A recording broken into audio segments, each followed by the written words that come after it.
Hi guys, welcome back to the channel and I am Kanishka Chaudhary from Futurismo Academy, and in this video we are going to discuss the chapter Social Change and Social Order Part 7.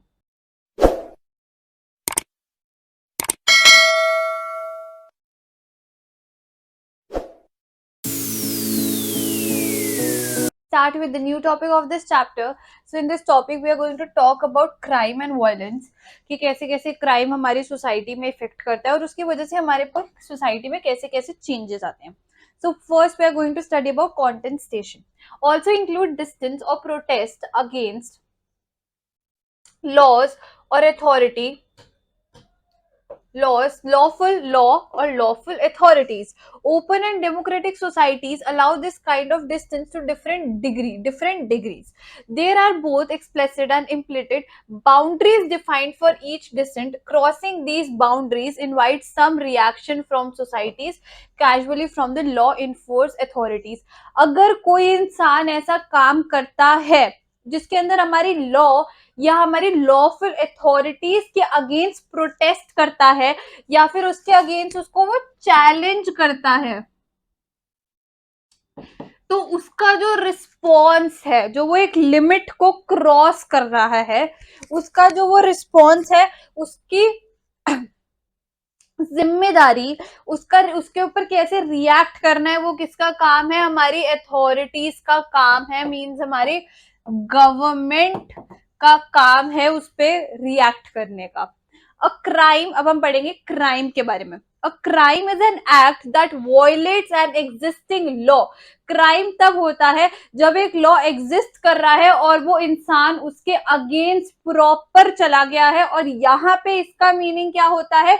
जब आप उसके against protest कर रहे हो बस, but crime में आप उसके अगेंस्ट चले ही जाते हो. Nothing more, nothing less. The moral worth of act is not determined solely by the fact that they violate existing laws. If the existing law is believed to be unjust, for example, a person may claim to be breaking it for the highest moral reason. अगर एक इंसान उसको highest moral reason के लिए broke कर रहा है, उसके लिए वो, उसके हिसाब से वो लॉ अनजस्ट है. जैसे हम एग्जांपल अभी लेंगे, देखिए, this is the exact what the leaders of the freedom movement in India did. Mahatma Gandhi ji ने डांडी मार्च करा था. उन्होंने क्या करा था? वो एक जगह से सीओ कोर तक गए थे, सीज के उधर गए थे, और वहां तब उस टाइम हमारा ब्रिटिशर्स, हमारी गवर्नमेंट थी, और ब्रिटिशर ने एक लॉ बना रखा था कि हम लोग इंडियंस इंडिया के अंदर खुद सॉल्ट प्रोड्यूस नहीं कर सकते. Indians were not allowed to produce salt. वो लोग सॉल्ट नहीं उगा सकते. तो महात्मा गांधी जी वहां गए थे, उन्होंने पूरा डांडी मार्च लेके, और वहां पे जाके उन्होंने सी शोर के ऊपर सॉल्ट खुद क्रिएट करा था. तो यहाँ पे उन्होंने क्या करा? एक अनजस्ट लॉ के अगेंस्ट वो गए, और लॉ ऑब्वियसली एग्जिस्टिंग था, तो आपको क्या क्या क्राइटेरिया देखने? पहली बात तो अनजस्ट है, दूसरी बात वो एग्जिस्टिंग है, और तीसरी बात वो वॉयलेट कर रहे हैं, उसके अगेंस्ट जा रहे हैं. So that is why it is called a crime.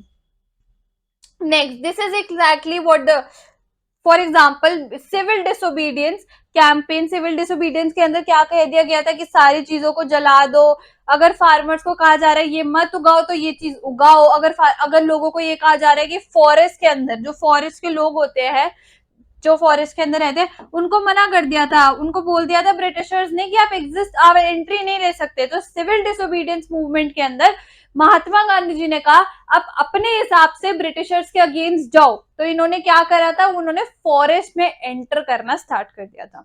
और ऑन दी अदर हैंड, आपको सॉल्ट लॉ तो पता ही है. सॉल्ट लॉ महात्मा गांधी जी ने डांडी मार्च के अंदर ब्रेक करा था.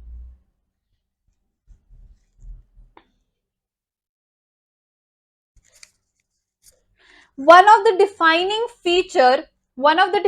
feature of the modern state is that it is supposed to have a monopoly. Monopoly का मतलब क्या होता है?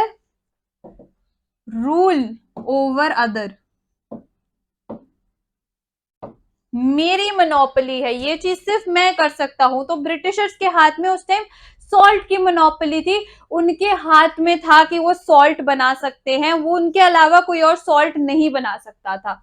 Over the use of legitimate violence within its jurisdiction, in other words, only the state may lawfully use violence.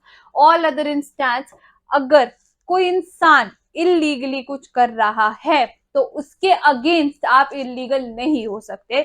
उसका जो भी reaction है, उस चीज का जो भी आपको कॉन्सिक्वेंसेस निकालने हैं, रिजल्ट निकालना है, वो सब किसके हाथ में है? हमारे कोर्ट के हाथ में है, हमारे गवर्नमेंट के हाथ में है. आप खुद as a human being, as a citizen of your country, you can't go against. ठीक है, आप उस बंदे के अगेंस्ट नहीं जा सकते. उसने क्राइम करा, आप उसके अगेंस्ट जाने के लिए आपने भी एक क्राइम कर दिया, नहीं. उस चीज की रिस्पॉन्सिबिलिटी, उसने क्राइम करा है, उसका डिसीजन उसके साथ क्या होगा, इस सबकी रिस्पॉन्सिबिलिटी किसकी है? हमारी कोर्ट की है. Okay, it is obvious. अब हम वायलेंस के बारे में पढ़ रहे हैं, क्राइम भी हो गया हमारा. It is obvious that violence is the enemy of social order and an extreme form of concentration that transgress not only the law but important social norms. अब वायलेंस सबसे बड़ी दिक्कत है हमारे सोशल ऑर्डर की, क्योंकि अगर कोई भी सोशल ऑर्डर निकल के आता है तो लोग उसके अगेंस्ट वायलेंस करना, प्रोटेस्ट करना धीरे धीरे स्टार्ट कर देते हैं. Violence in society is the product of social tension and the presence of serious problems. Violence ऐसा तो any इंसान है कर रहा है. Obviously there is a very good or sufficient or moral reason behind that. क्यों? क्योंकि वो unhappy है, उनको उनकी basic necessities पूरी नहीं हो रही है, उनके social order, जो social order निकला है वो उनको नहीं लग रहा अच्छा है. उनको लग रहा है कि ये हमें और खराब करेगा, हमारे बिजनेस को खराब करेगा, हमारी फैमिली को डिस्ट्रॉय करेगा, हमारी इनकम पे इफेक्ट पड़ेगा, इसीलिए वो लोग वायलेंस करते हैं. So guys, this is it for today's video, and if you like the video, please subscribe the channel and press the bell icon for more updates. And if you want any online or offline classes, you can comment down below, contact the number given below. And for more updates, please connect with us on Instagram, Facebook and Telegram.